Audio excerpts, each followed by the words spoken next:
Hello everyone, again welcome to the TVL coaching centre. आप सभी का फिर से टीवीएल कोचिंग के इस यूट्यूब चैनल में बहुत बहुत स्वागत है।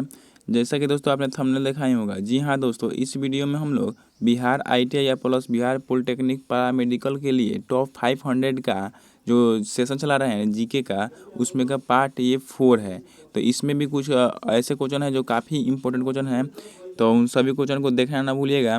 और हाँ दोस्तों, यदि आप हमारे चैनल पर नए हैं और अभी तक हमारे चैनल को सब्सक्राइब नहीं किया है तो प्लीज़ हमारे चैनल को सब्सक्राइब करके बेल आइकन को ऑन कर लीजिएगा, ताकि इस तरह के जो भी वीडियो हम इस चैनल पर डालेंगे आपके पास जाएगा और आप आसानी से हमारे हर वीडियो को देख पाइएगा।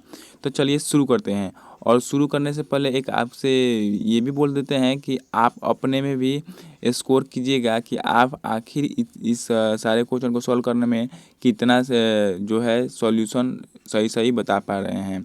तो चलिए शुरू करते हैं। तो फर्स्ट ऑफ ऑल आपका क्वेश्चन आज का बोल रहा है कि चीनी यात्री जो है हेनसांग, वो किसके शासनकाल में भारत आया था।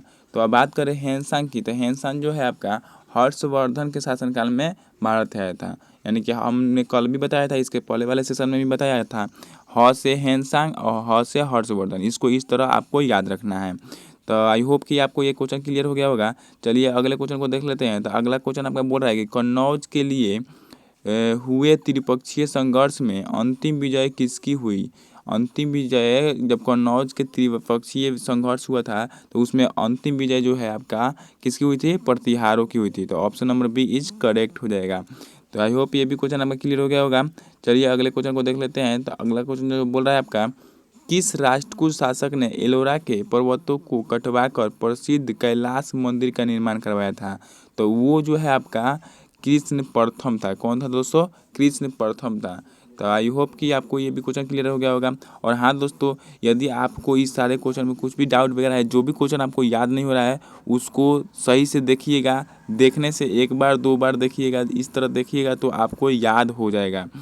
तो चलिए अगले क्वेश्चन को देख लेते हैं। अगला क्वेश्चन आपका बोल रहा है कि वातापी किसकी राजधानी थी। तो वातापी जो थी आपका चालुक्यों की राजधानी थी। Option number D is correct हो जाएगा। ये दक्षिण भारत में इस सारे वंश रहते थे, तो इन सारे वंश में यानी कि चालुक्य जो था, चालुक्यों की राजधानी जो है आपका वातापी थी। तो चलिए अगले क्वेश्चन को देखते हैं। तो अगला क्वेश्चन आपका बोल रहा है कि स्थानीय स्वशासन किसके प्रशासन के मुख्य विशेषता थी। स्थानीय स्वशासन जो थी वो आपका चोल चोल जो प्रशासन था उसकी मुख्य विशेषता थी। तो यहाँ पे ये वाला स्थानीय स्वशासन के लिए चोल आपको याद रखना है। अगले क्वेश्चन को देख लेते हैं। ये सारे दोस्तों क्वेश्चन जो है दक्षिण भारत का जो इतिहास था उन सब से रिलेटेड क्वेश्चन है। तो ये भी एग्जाम के व्यू से काफ़ी इंपॉर्टेंट होते हैं और एग्जाम में पूछ ली जाते हैं। इसलिए हमने सारे प्रकार के हिस्ट्री में जितने भी क्वेश्चन होते हैं उनका 500 क्वेश्चन लेके आए हैं, जिसमें का ये पार्ट जो है आपका 4 है। तो चलिए अगले क्वेश्चन को देखते हैं। तो अगला क्वेश्चन बोल रहा है कि बृहदेश्वर मंदिर का निर्माण किसने करवाया था। तो बृहदेश्वर मंदिर का निर्माण की बात करें तो आपका राजराज प्रथम जो है करवाए थे। तो ये राजराज प्रथम आपको याद रखना है, ये भी काफ़ी इंपॉर्टेंट क्वेश्चन है, हमेशा कॉम्पिटेटिव एग्जाम में पूछ ली जाते हैं। तो अगले क्वेश्चन को देखते हैं। तो अगला क्वेश्चन आपका बोल रहा है कि एलिफेंटा गुफा जो है मंदिर का निर्माण किसके समय में हुआ था। तो एलिफेंटा मंदिर का जो निर्माण है वो आपका राष्ट्रकूटों के समय हुआ था। किसके समय हुआ था दोस्तों, राष्ट्रकूट वंश जो था उन लोगों के समय में हुआ था। अगला क्वेश्चन को देखते हैं। तो अगला क्वेश्चन जो है आपका 83 नंबर क्वेश्चन बोल रहा है कि महाबलीपुरम के रथ जो था, महाबलीपुरम का रथ जो था, रथ मंदिर का निर्माण किसने करवाया था। तो वो आपका नरसिंह देव प्रथम ने करवाया था, या नरसिंह वर्मन भी इसको कहा जाता है, नरसिंह वर्मन प्रथम। अगले क्वेश्चन को देख लेते हैं। अगला क्वेश्चन आपका 84 नंबर क्वेश्चन बोल रहा है कि कश्मीर में मातरंड जो था सूर्य मंदिर का निर्माण किसने करवाया था। तो कश्मीर में जो मातरंड सूर्य मंदिर जो था वो आपका ललिता द्वितीय मुक्ता पिंड ने करवाया था। तो इसको भी आपको याद रखना है, ये भी काफ़ी इंपॉर्टेंट, मंदिर से रिलेटेड जो क्वेश्चन होते हैं वो काफ़ी इंपॉर्टेंट होते हैं दोस्तों, वो एग्जाम में पूछ लिए जाते हैं। अगले क्वेश्चन को देखते हैं। तो अगला क्वेश्चन का 85 नंबर क्वेश्चन बोल रहा है कि मोहम्मद बिन कासिम ने भारत पर कब आक्रमण किया था। तो बात करें मोहम्मद बिन कासिम की दोस्तों, तो इसने 712 जो ईस्वी था उस समय भारत पर आक्रमण किया था। जैसे ये भारत का नक्शा जो आपका है, इसमें आपका आई होप आपको समझने के लिए ऐसे बना देते हैं। तो ये जो है ये सिंध का जो इलाका है, सिंध से ही जो है मोहम्मद बिन कासिम ने 712 ईस्वी में भारत पर आक्रमण किया था और सबसे पहले सिंध पर ही आक्रमण किया था। और वहाँ का उस समय का राजा दाहिर था। कौन था दोस्तों? ब्राह्मण राजा दाहिर था। अगला क्वेश्चन को देखते हैं। तो अगला क्वेश्चन 85 नंबर क्वेश्चन बोल रहा है कि मोहम्मद बिन कासिम ने भारत पर कब आक्रमण किया था। सॉरी, ये वही वाला क्वेश्चन है, 712 ईस्वी आपको राइट आंसर हो जाएगा।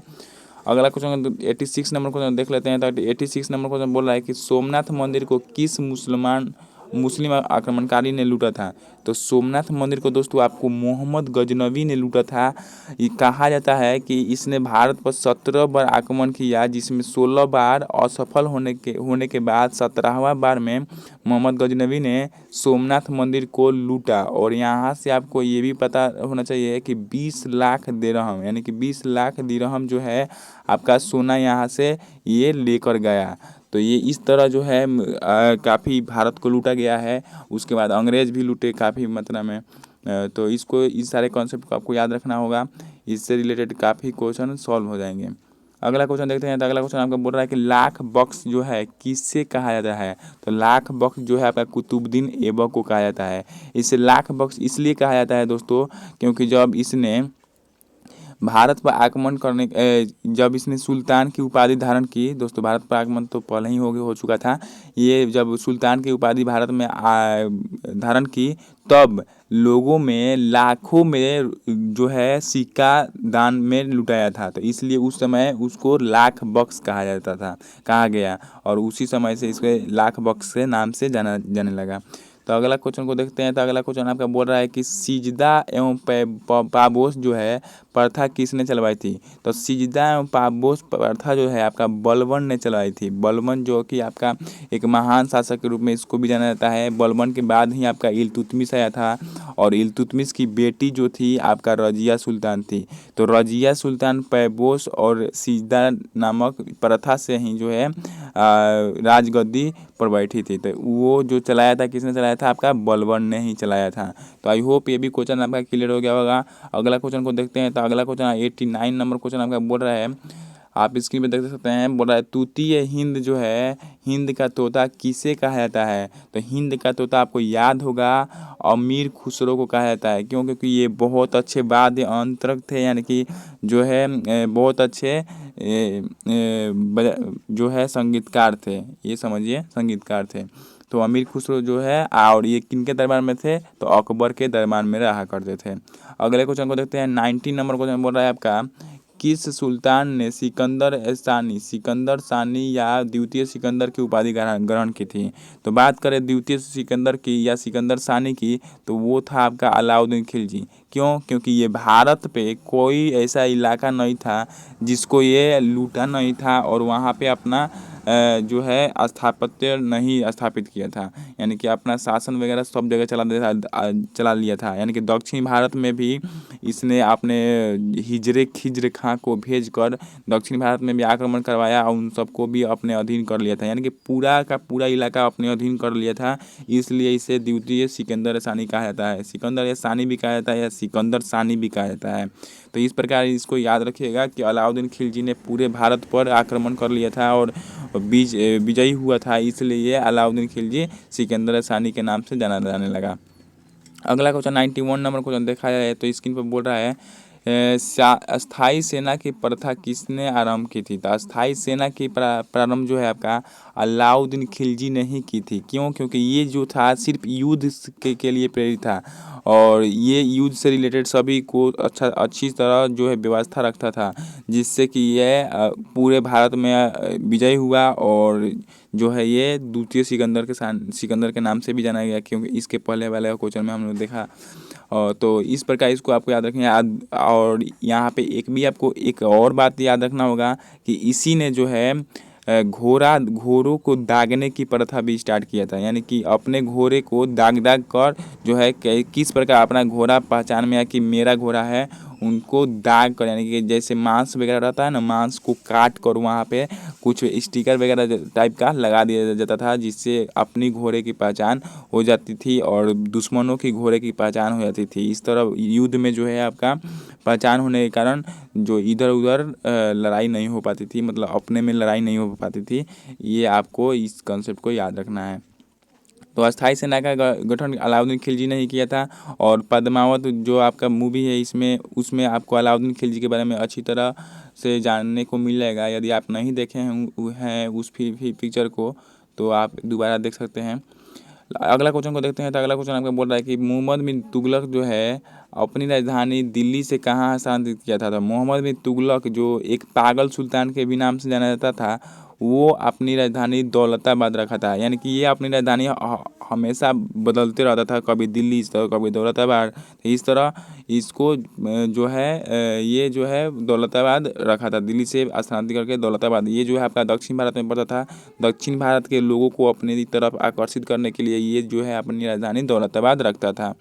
अगले क्वेश्चन को देखते हैं। तो अगला क्वेश्चन आपका 93 नंबर क्वेश्चन बोल रहा है कि निम्नलिखित में किस सुल्तान को पागल कहा जाता था। अभी हमने बताया था कि पागल सुल्तान किसे कहा जाता था, मोहम्मद बिन तुगलक। और बात करें मोहम्मद बिन तुगलक की, तो ये जो है आपका लेखन कला में काफ़ी ये अग्र था, यानी कि लिखने में बहुत अच्छा था, यानी कि बहुत अच्छा ये लिखता था।